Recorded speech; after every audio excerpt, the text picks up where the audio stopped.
In his 36 years, John Chapman lived by the creed, God, family, country. And this is when he decided to join the Air Force. A husband and father of two. John was one of those teammates that I could trust and rely on. On March 4, 2002, Chapman was part of a joint special ops team on a mission to establish a mountaintop observation post in enemy territory. Sergeant Chapman's job, call in airstrikes as needed. But little did his team know they were landing in a hornet's nest. They were ambushed and they were in a pitched battle. Their aircraft was hit. Navy SEAL Neil Roberts was thrown from the chopper, which was driven away. Regrouping, the remaining team, including Sergeant Chapman, flew back to the mountain to rescue their teammate.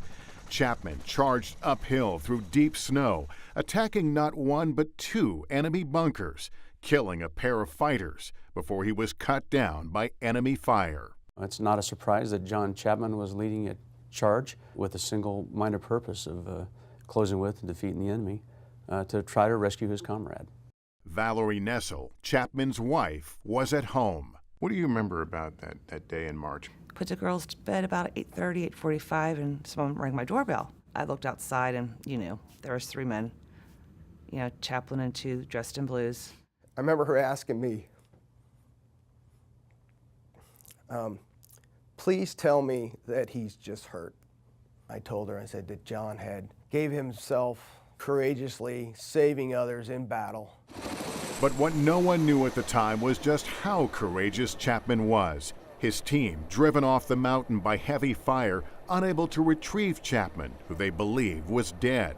Now, years later, advanced technology reveals Chapman was in fact still alive. Enhancement of Predator drone video and other data from the battle allowed experts to go back and identify Chapman and track his movements.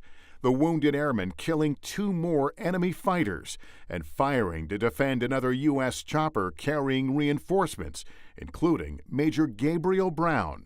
As long as he had a breath in him, he was still fighting. Absolutely. Absolutely. He's thinking at any moment, any man, is how can I impact this battle?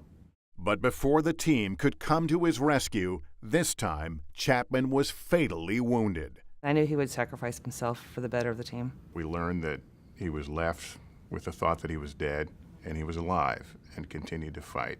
That's a lot to process. They were on a 10,000-foot mountain, 3+ feet of snow, getting shot at in every different direction. I never in my heart felt like he was left behind per se. They did what they had to do, and that's what I believe.